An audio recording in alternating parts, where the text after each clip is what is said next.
Assalamualaikum warahmatullahi wabarakatuh.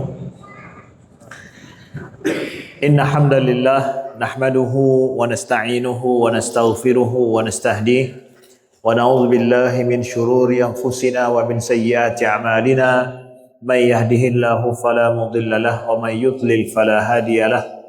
Asyhadu an la ilaha illallah wahdahu la syarika lahu wa asyhadu anna Muhammadan abduhu wa rasuluhu safiyyuhu min khalqihi wa habibuh. Allahumma salli wa sallim wa barik ala sayyidina Muhammadin wa ala alihi wa sahbihi wa sallim. Subhanaka la ilma lana illa ma 'allamtana innaka antal alimul hakim. Allahumma 'allimna ma yanfa'una wanfa'na bima 'allamtana wa zidna ilma. Rabbana la tuzigh qulubana ba'da idh hadaitana wa hab lana min ladunka rahmah innaka antal wahhab. Amma ba'du. Alhamdulillah, segala puji bagi Allah, salawat dan salam senantiasa tercurahkan kepada baginda Rasulullah sallallahu alaihi wasallam, kepada keluarga beliau sekalian, kepada para sahabat, para tabi'in, tabi'in, wa man tabi'ahum bi ihsan ila yaumiddin. Amma ba'du.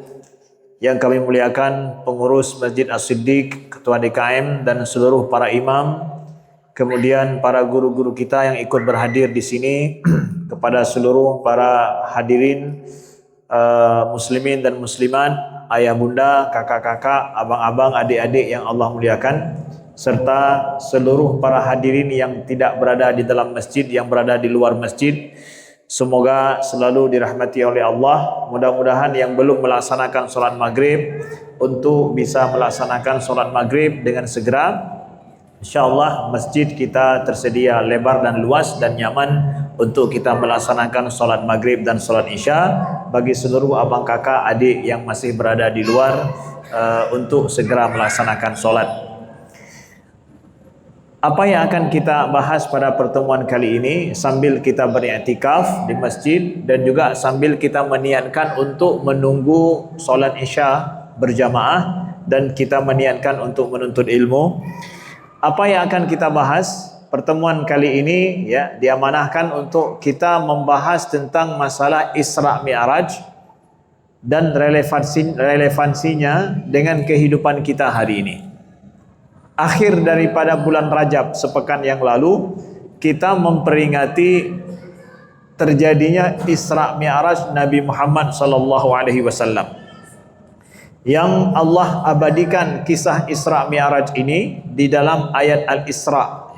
Bayangkan dalam Al-Quran adanya kisah Isra Mi'raj diabadikan dalam ayat dan bahkan nama suatu surat dalam Al-Quran, surat Al-Isra.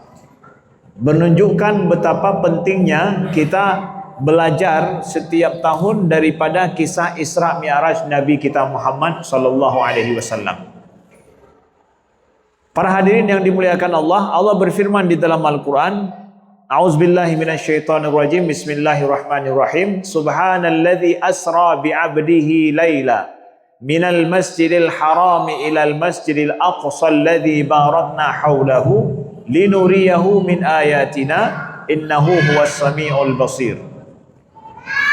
Maha suci Allah yang memperjalankan hambanya di malam hari dari Masjidil Haram ke Masjidil Aqsa yang telah diberkahi sekitarnya, agar linuriyahu min ayatina, untuk kami menampakkan, memperlihatkan kepadanya di antara sebahagian daripada tanda-tanda kekuasaan kami.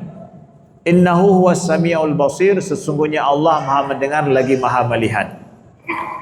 Bapak Ibu yang dimuliakan Allah, kalau seandainya ada orang mengatakan, misalkan ada seorang anak nih, anak kita nih yang banyak di sini, itu umurnya masih 2 tahun misalkan. Katanya sudah naik gunung apa yang paling tinggi di tempat kita? Hah? Apa Gunung Bromo? Yang biasa didaki itu, ya. Gunung Salak, ya. Gunung Semeru, ya. 2 tahun tapi udah naik Gunung Salak misalkan. Kita nggak akan percaya. Masa 2 tahun udah naik gunung ya? Ya. 2 tahun dah naik gunung, kita nggak percaya ya? Ya. Tapi kalau dikasih tahu bahwa ada anak umur 2 tahun itu dibawa naik Gunung Salak, misalkan, ya, percaya nggak? Percaya ya, dibawa naik gitu. Berarti mungkin ayahnya yang gendong dia bawa ke sana. Ya, nah itu sah-sah saja kita percaya. Sekarang kalau ada yang bilang Nabi Muhammad naik ke langit, percaya nggak? Sulit dipercaya. Jangan percaya Nabi Muhammad naik ke langit. Yang benar apa? Nabi Muhammad dibawa naik ke langit. Makanya Allah sampaikan dalam Al-Quran, asra bi'abdihi laila, yang telah memperjalankan hambanya. Jadi Allah memperjalankan Nabi Muhammad. Nabi Muhammad nggak naik sendirian, tapi diperjalankan oleh Allah.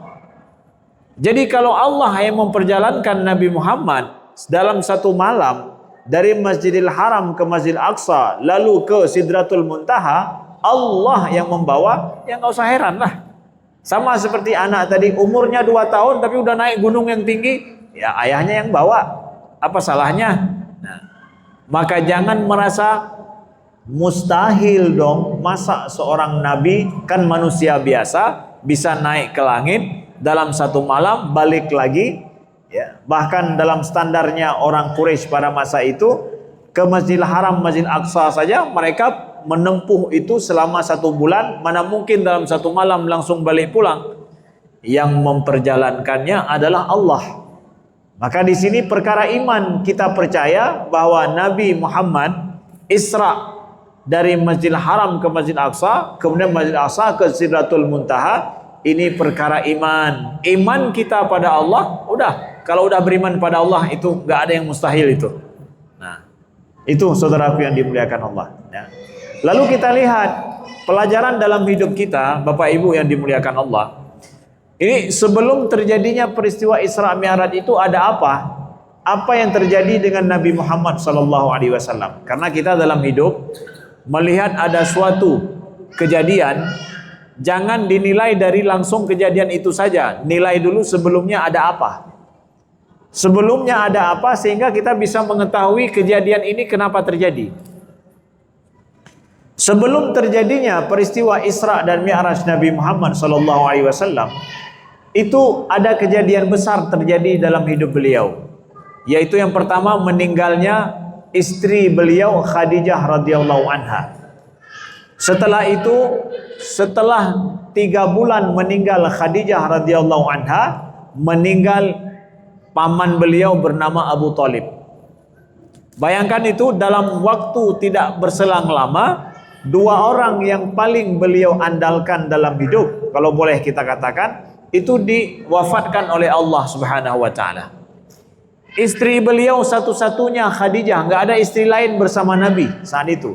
Hanya Khadijah satu-satunya istri beliau. Yang pertama beriman kepada beliau dan juga orang yang paling membantu beliau dalam misi dakwah yang paling sulit dalam hidup Nabi. Ketika berada di Mekah, itu fase dakwah paling sulit dihadapi oleh Nabi SAW. Siapa yang menghibur Nabi kita Muhammad, siapa yang membersamai Nabi kita Muhammad dalam fase dakwah yang sulit ini, dari rumah itu adalah istri beliau Khadijah radhiyallahu anha. Itu istri Nabi SAW. Nah, diwafatkan oleh Allah, ya. Diwafatkan oleh Allah pada masa Nabi masih kesulitan bahasanya, tidak sedang dalam keadaan sudah membangun negeri, kemudian sudah aman, kemudian pengikut Nabi sudah banyak. Enggak, masa yang sangat sulit di Mekah. Lalu tidak lama kemudian meninggal pula paman beliau Abu Thalib. Abu Thalib walaupun tidak beriman dengan Nabi Muhammad, tapi selalu menjadi tameng pelindung Nabi, ya. Secara masyarakat di Quraisy itu, secara politis juga di Quraisy. Jadi dari dalam ada Khadijah, dari luar ada Abu Thalib. Dalam satu waktu bersamaan, kedua orang yang melindungi Nabi itu diwafatkan oleh Allah Subhanahu wa taala. Terbayang tidak bagaimana kondisi Nabi sallallahu alaihi wasallam. Akhirnya di Mekah itu Nabi tidak ada yang melindungi beliau. Ya, di Mekah tidak ada yang melindungi beliau secara zahir, ya, bahwa orang yang selama ini beliau harapkan dan selalu mendukung dan melindungi beliau sudah wafat. Apa yang terjadi setelah itu? Terjadi pula Nabi berhijrah ke Taif. Nabi berangkat hijrah ke Taif. Dalam perjalanan beliau ke Taif, Nabi ingin berdakwah kepada orang Taif. Itu hijrah pertama Nabi, keluar dari Mekah. Kenapa? Sudah orang Quraisy ingin membunuh Nabi, perlindungan tidak beliau dapatkan, ya, baik dari luar dan juga dari dalam. Akhirnya apa yang terjadi? Nabi berhijrah ke Taif untuk berdakwah orang di Taif. Apa yang terjadi di Taif? Di Taif hari itu Nabi masuk, hari itu Nabi disuruh keluar dan dilempari batu. Tidak ada yang mau menerima beliau.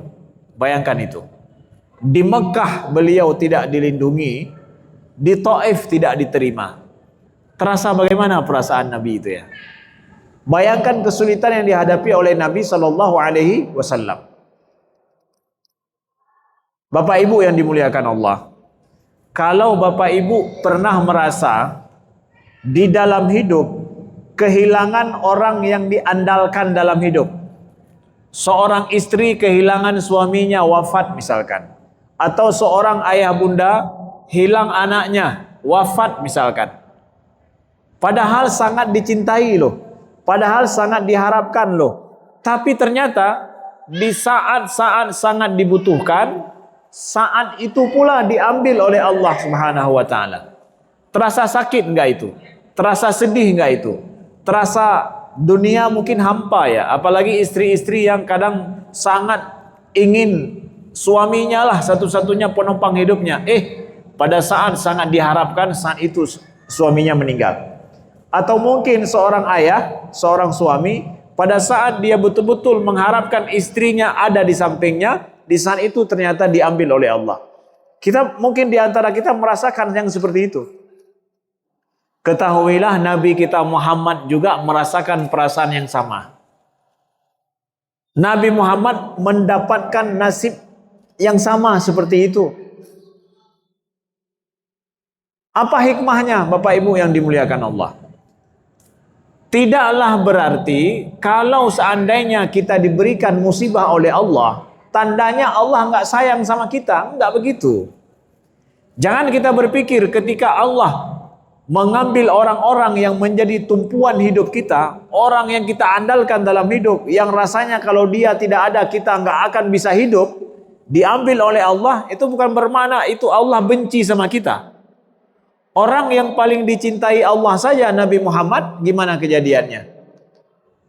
Kalau kita pikir bahwa kapan ya layaknya Khadijah istri Nabi itu meninggal ataupun wafat, kapan ya? Mungkin setelah hijrah ke Madinah, pada saat sudah menang, semua orang sudah masuk Islam, cocoknya kan di situ meninggal, ya. Begitu juga dengan Abu Thalib, cocoknya kan masuk Islam dan juga, apakah Allah nggak bisa melakukan demikian? Allah bisa, mampu kok. Tapi Allah memilih takdir kepada nabinya kan nggak begitu. Nabi Muhammad orang yang paling dicintai Allah, siapa yang ragu dengan Nabi Muhammad? Tapi nasib Nabi Muhammad kan nggak harus seperti yang kita pikirkan. Begitu pula dengan nasib kita. Jangan sampai para hadirin yang dimuliakan Allah, ketika kita kehilangan orang yang kita cintai dalam hidup, kita hilang iman kita pada Allah, buruk sangka kita pada Allah, ya, bahkan gila, stres, ya, hilang akal, hilang kesadaran. Jangan, kemana iman kita? Nabi Muhammad SAW diuji oleh Allah dengan wafat istri beliau, wafat orang-orang yang selama ini mendukung beliau. Ya, itu dialami nasib oleh Nabi kita Muhammad SAW. Tidak bermakna bahwa Allah tidak mencintai Nabi Muhammad. Maka janganlah kita merasa bahwa dalam hidup ini, ya, kita akan merasa bahwa kalau Allah sayang saya, maka Allah kasih pada saya semua yang saya mau. Allah sayang saya, Allah harus berikan apa yang saya cita-citakan. Kalau enggak, berarti Allah enggak sayang sama saya. Enggak demikian. Ya, enggak demikian. Tapi mintalah sama Allah dalam setiap hal yang kita alami, setiap hal yang kita hadapi, baik sulit sesulit apapun, ya Allah, berikanlah jalan terbaik dalam hidupku setelah ini. Gantikanlah keadaanku yang seperti ini dengan keadaan yang lebih baik. Engkau lebih tahu nasibku, ya Allah. Kita perlu pertolongan daripada Allah. Kita lihat setelah Nabi Muhammad SAW ya, kehilangan Khadijah, kehilangan daripada paman beliau, Allah gantikan dengan orang lain enggak? Allah gantikan dengan orang lain. Siapa mereka?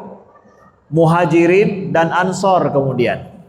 Muhajirin dan Ansor.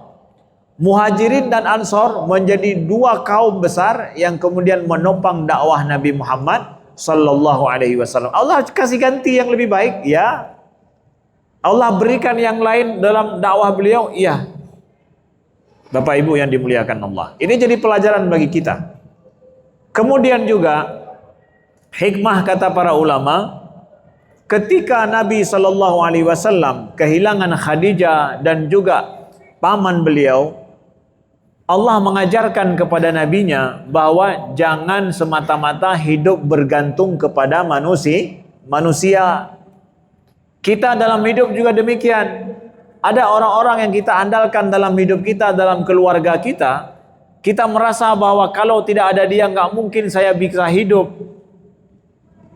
Kita disuruh oleh Allah, wa tawakkal 'alal hayyil ladzi la yamut. Bertawakallah kepada Allah yang maha hidup, yang tidak mati. Bergantung nasib kita pada Allah, bukan pada manusia. Di antara kesalahan-kesalahan kita para hadirin, itu adalah kita menggantungkan hidup kita itu lebih kepada manusia, kepada saudara, kepada keluarga. Lupa kita menggantung kepada Allah.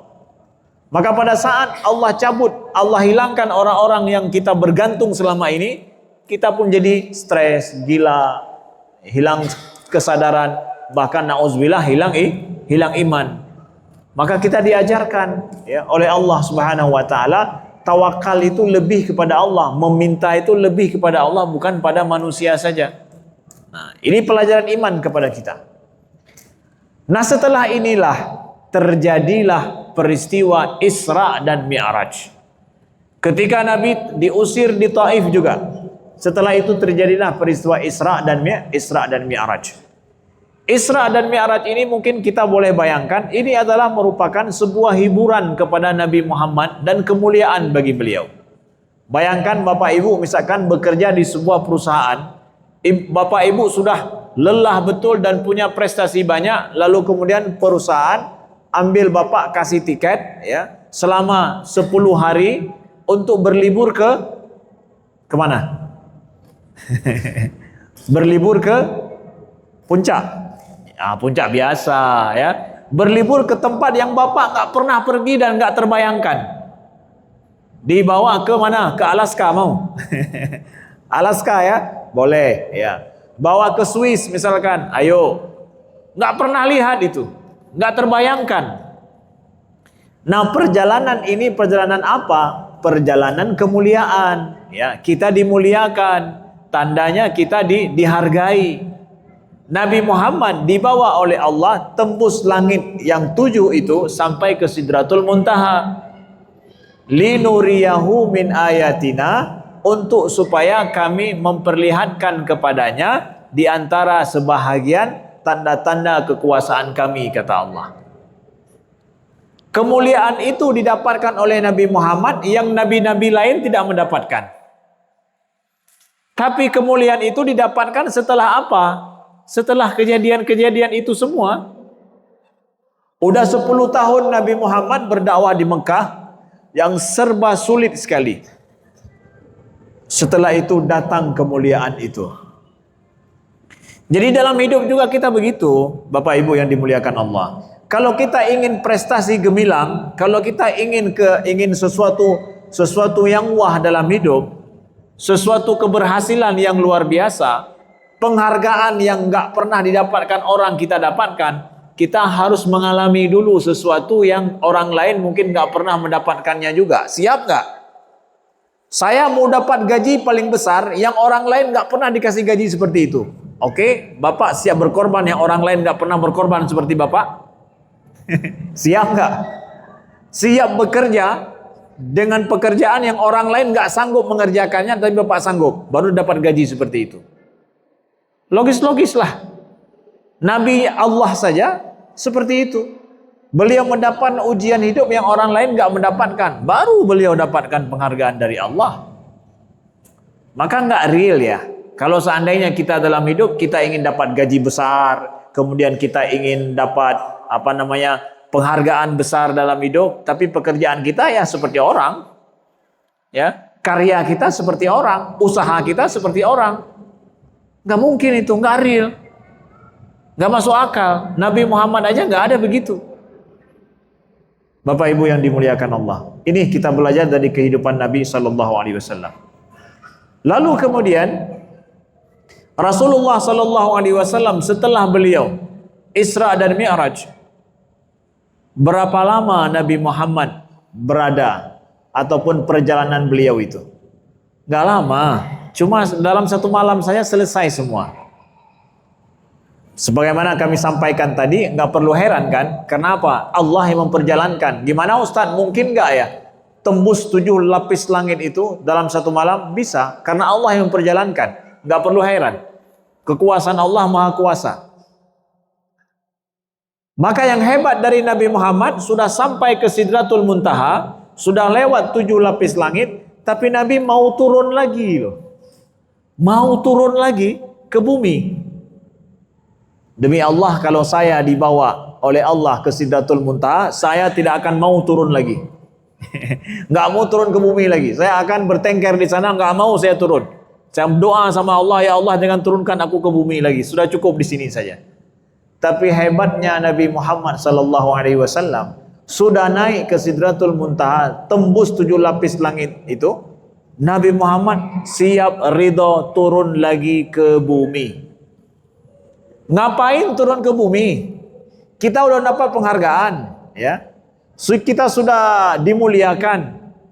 Nabi Muhammad, Bapak Ibu, turun lagi ke bumi untuk apa? Berjihad fi sabilillah. Beliau berhijrah ke Madinah, beliau berperang, beliau berusaha, bahkan beliau menjadi seperti manusia biasa, bahkan pekerjaan beliau lebih berat daripada pekerjaan sebelumnya. Jadi ini pelajaran penting bagi adik-adik. Kita kalau berada di atas angin, berada di langit, jangan lupa kalau asal kita dari bumi loh. Kalau kalian suatu masa nanti adik-adikku, kalian merasa berada di atas awan, kalian itu dari bumi loh. Berada di atas awan itu sementara aja. Yang aslinya engkau hidup di bumi. Maka kalau orang ingin membangun hidupnya di atas awan, ingin selalu di atas angin, itu nggak real tuh. Nggak real hidup begitu. Apa yang kalian tonton mungkin di medsos, media sosial, crazy rich, itu semua orang-orang crazy itu. Ya.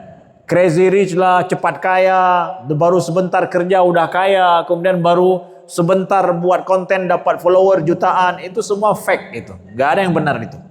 Paling setelah itu sudah selesai, ditangkap lah, entah apa kejadiannya. Nggak ada yang real itu. Ya. Di dalam hidup ya, orang hebat itu nggak dibangun dalam satu masa. Kalaupun itu kemudian apa? Dia tahu dirinya siapa.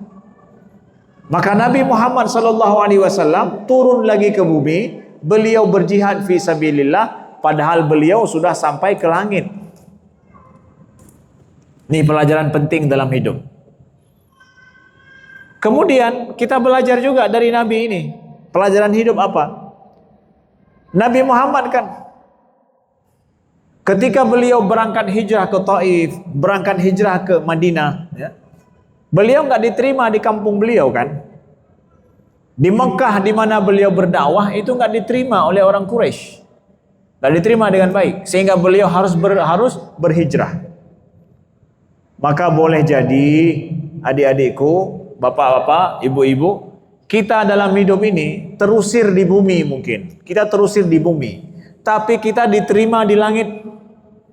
Di langit itu kita diterima.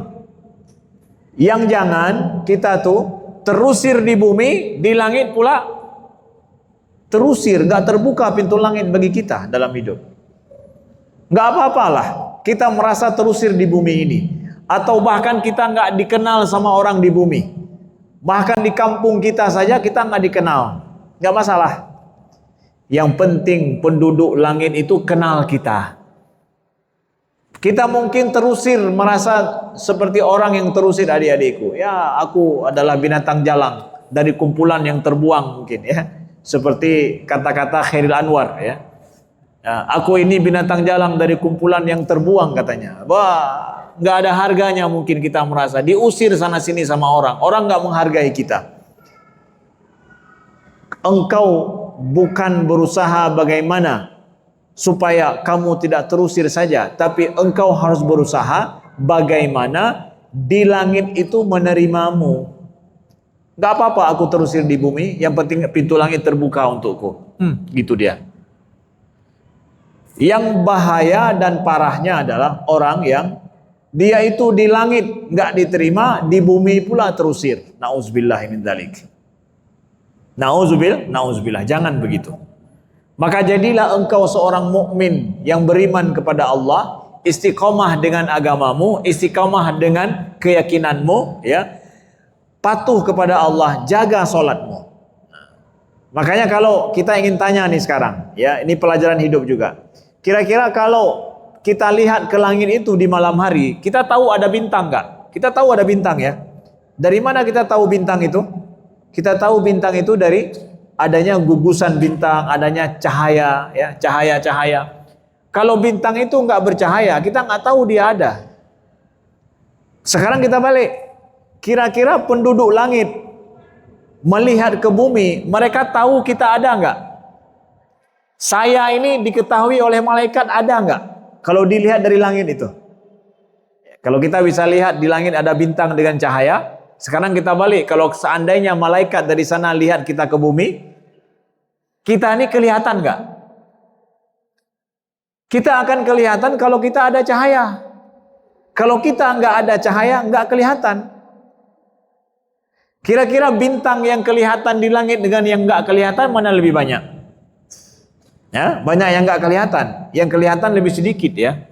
Karena yang punya cahaya itu yang nampak ke mata kita lebih sedikit. Kadang dia bergugusan bintang itu, bergugus bintang itu, dengan gugusan bintang itu semakin jelas kita lihat, banyak bintang di sana. Orang-orang muslim, orang-orang mukmin, mereka itu punya cahaya dalam hidupnya. Orang-orang yang menjaga solat, mereka itu bercahaya dalam hidupnya. Maka malaikat di langit itu, adik-adikku, mereka melihat ada kadang bintang di bumi ini bergugusan berkumpul dalam satu waktu. Kira-kira kapan mereka melihat bintang-bintang berjalan itu dan ngumpul dalam satu waktu kadang-kadang? Di mana ngumpul bintang-bintang di bumi ini? Di masjid. Orang-orang mukmin yang menjaga solatnya, dia berjalan, pas waktu azan mereka ngumpul, malaikat itu melihat tuh bintang-bintang di bumi itu ngumpul bergugusan di dalam masjid. Orang yang beriman, orang yang menjaga salat itu diberikan cahaya oleh Allah Subhanahu wa taala, dan di masjid itu mereka tempat cahaya itu ngumpul seperti kita ini insyaallah. Amin. Mudah-mudahan malaikat menaungi kita, ya, malaikat mencatat kesaksian kalau kita adalah orang-orang mukmin yang ikut memakmurkan masjid. Lalu kemudian turun Nabi SAW dari Isra dan Mi'raj. Kalau Nabi pergi berlibur, kalau berlibur yang kita nanti-nantikan apa? Dibawakan hadiah. Hadiah yang dibawakan itu sebisa mungkin adalah yang nggak pernah kita lihat di kampung kita kan. Kita nantikan orang pergi kemana? Ke Alaska, ke Swiss, Denmark misalkan. Bawa pulanglah barang-barang ataupun sesuatu yang nggak kita nantikan, nggak ada di sini yang kita nantikan. Nabi Muhammad pulang Isra dan Mi'raj itu bawa hadiahnya apa? Salat. Beliau bawa hadiah, bagi-bagi hadiah untuk kita semua nih. Yang mau apa hadiahnya? Salat. Salat 50 kali. 50 kali salat. Bukan 50 rakaat, 50 kali sholat. Tapi Ustadz kemudian katanya kan jumpa sama Nabi Musa, akhirnya dikurangi 45, dikurangi 30 terus sampai jadi 5. Setelah itu Nabi Musa pun bilang, Muhammad balik lagi, minta sama Allah dikurangi lagi. Kata Nabi Muhammad, istahyaitu min Rabbi, aku malu sama Allah. Gak berani lagi untuk balik minta kurang. Kira-kira bapak-bapak nih nyesal nggak Nabi Muhammad nggak balik lagi? Nyesal nggak? Nyesal? Kalau seandainya Nabi balik, napanya tinggal 2 nih ya. Tapi ada yang nanya, Ustadz, jadi kok bisa itu bisa ditawar-tawar? Kan udah ditentukan 50, kok jadi 5? Kok bisa begitu? Emangnya kayak kita obral gitu ya, bisa turun harga gitu? Kan sama Allah nggak begitu. Gimana tuh? Allah ingin menampakkan kepada kita rahmat dan kasih sayangnya dengan solat itu hanya kita kerjakan 5 kali dari 50. Tapi Allah ngasih ke kita tetap 50. Pekerjaannya yang 5 kali. Dikasih tetap 50. Umpamakan contoh begini. Ini ada yang bekerja misalkan sebagai pegawai di parkir ataupun di luar masjid, pegawai keamanan masjid, security masjid. Pak Ramdan bilang bahwa nih kamu kerja 2 orang ya. Dalam 12 jam tiap orang. Gajinya berapa? Gajinya 3 juta sebulan. Ya, gajinya 3 juta sebulan tapi kerja shift-shiftan 12 jam. Oke, siap. Kerja dia 12 jam. Gaji 3 juta sebulan.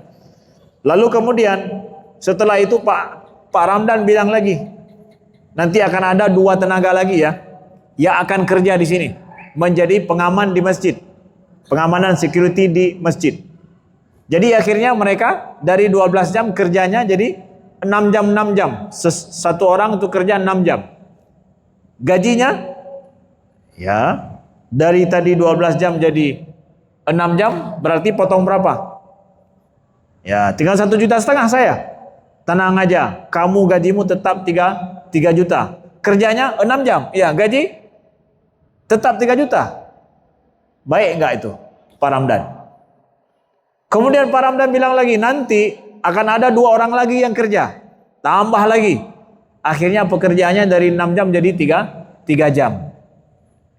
Cuma 3 jam kerja. Gaji saya, tenang, tetap 3 juta. Gajinya nggak dikurangi, pekerjaan dikurangi. Solat kita juga demikian. Solat kita tetap 50, pekerjaannya yang dikurangi. Tapi jatah dapat pahala 50, Allah tetap kasih. Innal hasanat bi asyri amsalha, kata Allah. Sesungguhnya kebaikan itu diganjari jadi 10 dalam Islam, dalam Al-Quran. Jadi sekali kita sholat, Allah kasih pahala 10. 5 kali kita sholat, pahala 50. Jadi tetap 50. Allah takdirkan sholat dikasih untuk kita, dianugerahkan 50, tetap dikasih 50. Kerjanya berkurang, pahalanya tetap. Itu anugerah daripada Allah. Persis seperti analogi tadi. Ya, gaji dikasih tetap dari awal 3 juta, pekerjaan makin hari makin dikurangi. Nah, itulah maksudnya. Anugerah daripada Allah. Jadi solat sudah 5 kali cuma dalam sehari, jangan tinggalkan solat. Lihat kawan-kawan yang dimuliakan Allah. Kalau kalian masih merasa malas untuk solat. Apa? Siapa yang masih merasa tidak perlu untuk solat, malas untuk solat? Adik-adikku yang dimuliakan Allah, solat itu dalam Al-Quran ya, Allah sampaikan sesungguhnya solat itu hafidhu ala sholawat, kata Allah, jaga oleh kalian semua solat itu. Kenapa? Karena solat itu adalah penghubung satu-satunya kita dengan Allah. Kalau ada yang bilang bahwa Ustadz, saya ini orang muslim, orang mukmin, Apa bukti kamu ini seorang mukmin, seorang muslim? Buktinya apa? Oh, saya Ustaz pergi haji. Kalau bukti kamu muslim cuma haji saja, dalam seumur hidup cuma sekali aja ada bukti. Satu aja buktinya, sekali doang. Kalau ada orang mengatakan bukti saya seorang muslim itu apa? Muslim saya adalah bayar zakat. Kalau cuma itu buktimu seorang muslim, ya zakat dalam setahun cuma sekali. Itu pun sebentar. Kalau bukti kamu ini seorang muslim dengan puasa Ramadan saja, maka engkau punya bukti seorang muslim itu hanya 1 bulan saja. Terus 11 bulan yang lain kamu siapa? Apa bukti seseorang itu dia itu muslim setiap hari? Buktinya mana? Nggak ada bukti lain. Hanya sholat. Maka kalau ada orang dia mengatakan dirinya muslim atau muslimah tapi nggak jaga sholat, mana buktinya? Kita nggak akan bisa membedakan orang kafir dengan orang muslim kalau mereka nggak sholat. Di luar misalkan, di jalan-jalan, ini yang mana muslimah ini? Yang mana orang muslim? Nggak tahu kita. Tapi pada saat azan, Allahu Akbar, masuk ke dalam masjid, nah, saya punya bukti, ini orang muslim nih. Kita dituntut menjadi muslim itu setiap hari atau hari Jumat saja. Bukti kita muslim setiap hari adalah sholat. Kita harus finger ini, kasih bukti saya muslim sebelum bangun, setelah bangun tidur, kasih bukti sama Allah engkau ini muslim, sholat subuh. Ketika tengah hari, kasih bukti engkau ini muslim, sholat zuhur. Turun matahari, kasih bukti lagi. Terbenam matahari, kasih bukti lagi. Sebelum tidur, sholat isya, kasih bukti lagi engkau ini muslim. Bangun tidur, langsung kasih bukti lagi. Sebelum tidur, buktikan engkau muslim. Begitu bangun tidur, buktikan engkau muslim. Jadi engkau muslim setiap hari tercatat dengan sholat.